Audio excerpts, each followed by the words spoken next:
I am going to be the one to tell you that Christmas doesn't have to be as stressful as we make it. We all know it's coming. It is the same time every year, but if you're anything like with me, it always sneaks up on me. But this year is going to be different. I've put together a plan of action and I'm going to get organized now and Christmas to make sure everything is organized and I get to enjoy the festive season as well as everybody else. So if you're wanting to be more organized and feel more inspired this year, then consider me your Christmas bestie as I take you through some home decorating, baking, organizing, and so much more. Welcome to Christmas at Home here at Reno Way of Life. For those of you who don't know me, my name is Claire. My husband and I have designed and renovated homes for 10 years across 3 continents. We're now renovating our own home. We share all of that here with you, as well as a load of styling and so much more. And we are affectionately known as the Christmas house because I love a good season and our kids love baking and decorating and all of that sort of thing.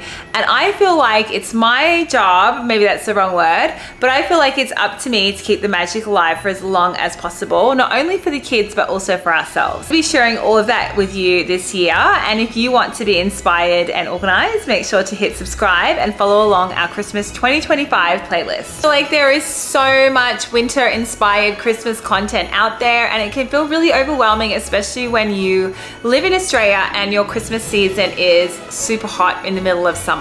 So I'm here to share as much inspiration as possible to create and capture the Christmas spirit, but still enjoy and embrace our hot Australian summer. So this year we're creating a home that feels not only warm and magical, but also personal. From natural decor to thrifted items to home baking to home decorating. This series is about slowing down, enjoying things, and being organized so you don't feel like you're in a rush to create a beautiful magic season for everyone but yourself. So welcome to part 1, and by the end of this episode, you will have your own calm Christmas to-do list to help you get organized between now, which is the beginning of November, right through to Christmas. Now let's get into it. First thing on my to-do list is looking at your mindset. Going to approach the Christmas season like I do my design projects. So get your paper and pen out if you want. If you are to organize any kind of party, whether it's a 40th party, a 7-year-old party, an anniversary, there is a lot of organizing that goes into that one event. Now Christmas itself is a season, so usually there are multiple events, multiple times that you'll be hosting activities for the school, activities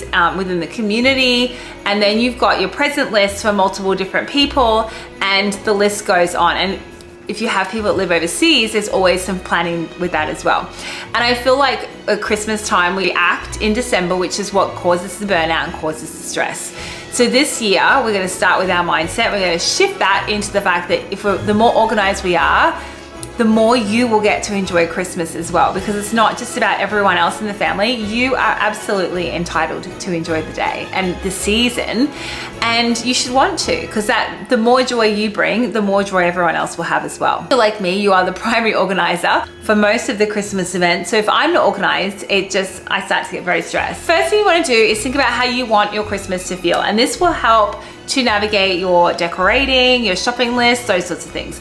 So do you want a luxurious, glamorous, natural, traditional Christmas? What are you looking for this year? I don't think that you have to go out and buy a full set of decorations every single year. I think you can reuse and repurpose, absolutely 100%. But maybe you want to change up your theme this year. You might decide you want to make or paint some ornaments, and itself will need organizing as well. If you're looking for a more nostalgic Christmas, consider more traditional colors, more mismatched decor, you know, the big red bold tartans. Or if you're wanting a more elevated Christmas this year, like the viral Ralph Lauren trend, then maybe you're looking at more navies, hunter green, and burgundy, and you want to bring in some of those more traditional plaids. You may also want to bring in some more traditional crystal elements with the table.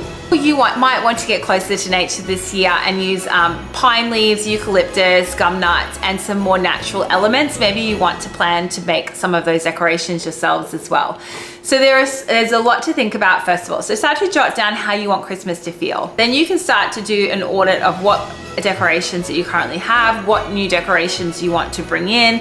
If you're wanting to bring in some more modern, maybe you're going for a traditional Christmas, but you want to bring in more modern pops of pink, bows and stripes, so that you're using all your current decorations and just purchasing a couple of little accent pieces to go with your decor. Write down sort of, you know, what you want it to feel like and some of the things that you think that you might need to start organizing to get that whole aesthetic pulled together. So I'm personally going to go for a more natural look this year. Some faux Nordic pine wreaths, which I'm going to be using. I love sort of the branches. I bought some of those from Temu and some from TK Maxx. They're going to be bringing in some fresh pine and fresh eucalyptus as well. I'm also going to be making some orange garlands. So we're going to be drying oranges together as well as making some of those garlands. So now you put some initial thought into your overall feeling and aesthetic of how you want Christmas to feel at a macro level.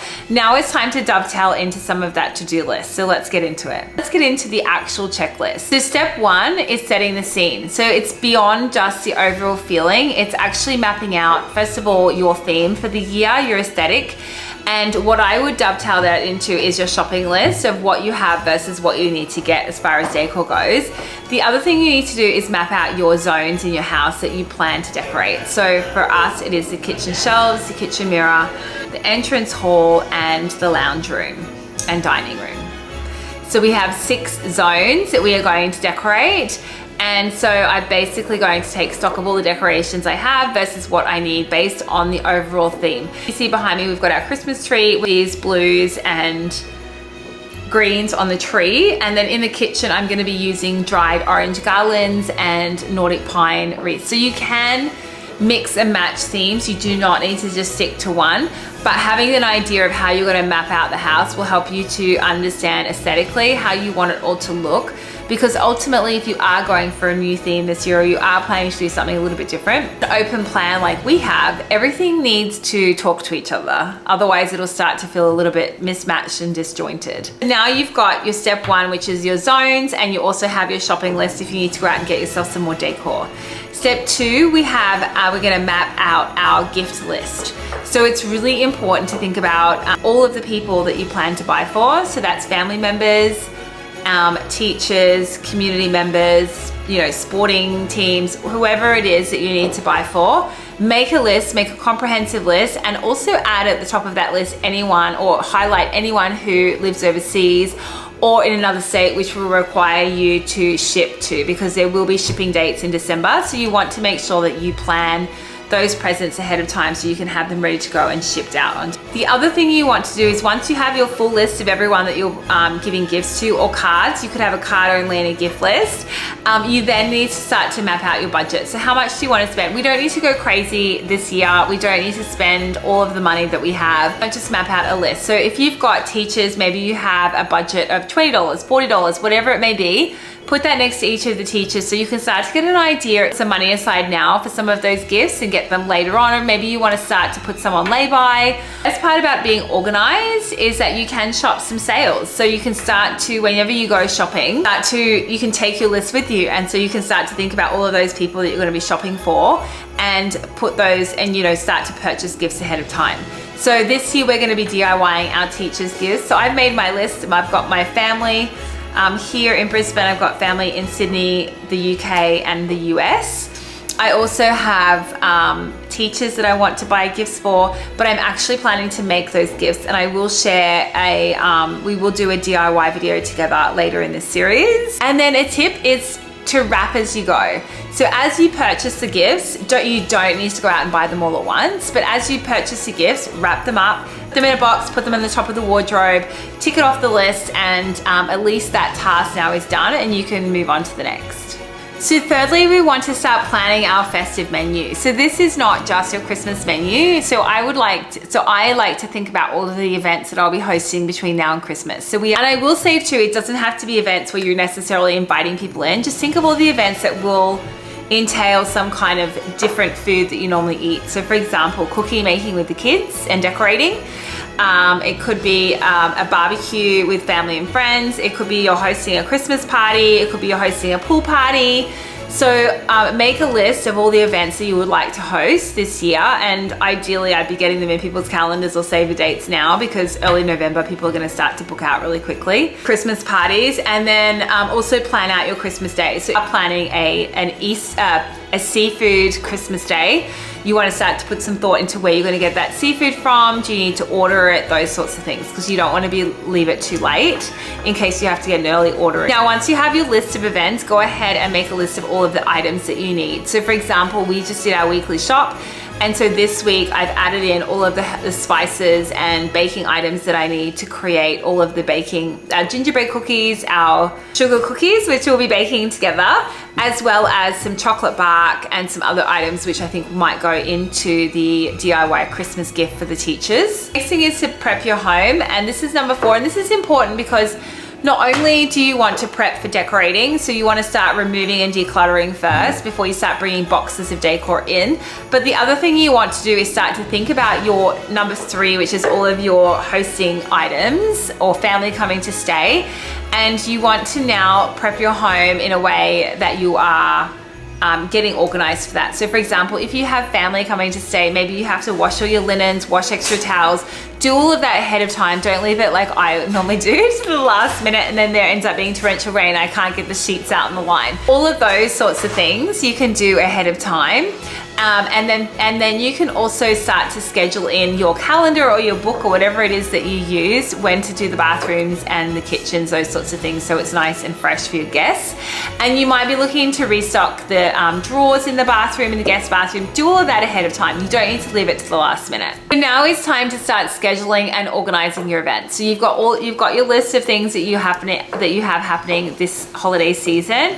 Now get your planner out and start to pop dates against each of those events that you'd like to have. This will give you an idea of what you can and can't manage. Maybe you're overextending yourself. Don't think of just big events like heading out, like I said, like cookie making, movie nights, Christmas movie nights. Like we have a list of movies that we like to watch with our kids. We tend to do it every Friday night. Why not theme them between now and Christmas, where you get some Christmas lollies, Christmas chocolates, and popcorn, and sit down as a family and start to make some of those core memories. They're also a good thing to do is to create a 4-week countdown. To think about when you want to decorate, when you're going to bring the tree up, because you might want to do some cleaning and preparing prior to that. Then also maybe a couple of weeks out of Christmas, you want to make sure that you've done all of your shopping, you've done all of your wrapping. The week before Christmas, you want to have your pantry and your kitchen restocked for the Christmas week. And what I would say is just start, to ease the burden financially, just the earlier you can do that, each week adding that little bit onto your shop where you can will help in the long run. Then Christmas Eve, you can go ahead and set the table if you want to do it a couple of days beforehand, however you normally do it. Pop that into your diary so you know maybe you want to get some fresh flowers for the table or some fresh foliage. So at least having that in your diary, you'll know to put a reminder in for yourself like a couple of days earlier to head to the flower market to get everything that you need for Christmas. Now we've done all of the to-do list and I guess all of the boring work, the housekeeping items I should say. Now it's time to add the magic. So this is where you can start to add in some happy festivities. Like I always think Christmas time, when you're putting the tree up, pop a Christmas movie on, put Christmas music on, start to think about all of those things to really bring the magic into the Christmas season, rather than just focusing on where you have to be, presents and all that kind of stuff. Because during this lead up to Christmas, put Christmas music on in the morning when the kids get up and do some Christmas inspired lunches for them or Christmas cookies in their lunchbox. To think about a signature drink that you want for Christmas. Maybe it's a peppermint coffee in the Christmas season. I like to have my peppermint coffee with my candy cane, or it could be like a summery drink and a watermelon spritz. But have something that really signals to you and really helps to calm you that this is a festive season and it's okay to relax and enjoy. Get your nails done. So I got my nails done here today. I don't know if you can see them. I got some really festive nails and I'll get them done again before Christmas, but I've made sure my hair and my nails are all scheduled in. I've also made sure that the dog's grooming is scheduled in, and so that there's no issues as far as like rushing around last minute. Light a candle nightly. Get yourself some Christmas fragrances like gingerbread or a pine fragrance, or something that signifies Christmas to you. Light it in the evenings during this festive period, and scent helps to anchor memories and it helps to also release memories. And so I think these triggers and these ceremonies that you do nightly or daily help to really create a beautiful tradition with you and your family, and also help to keep a calm and happy season. You could also keep a gratitude diary if that's what you're into, where you could add one thing that you're grateful for each December. It's a way to manifest, it's a way to stay positive, and it's a way just to ground yourself. And then finally, it does not have to be perfect. It is memories over perfection every time. You are getting organized this year to help create a magical season for you as well as your family. Try and release some of the stress and the overwhelm and step into the Christmas season, enjoy the music, enjoy the smells, enjoy the fragrances, and create some really beautiful traditions with your family. So if you love this and you want to see more, make sure to like and subscribe. I will be sharing a couple of videos per week, Christmas at home season, and we are going to be making garlands, we're going to be decorating, we're going to be baking. Join us next time and we're going to create a list of things that you want to buy in preparation for the Christmas season, and also tackle some of those cleaning projects that you may have put on the back burner, but we're going to get organized so that this Christmas season you can cook in a clean oven and you have ticked all of those things off that are just like sitting on the back of your mind causing you a bit of stress. We'll see you next time.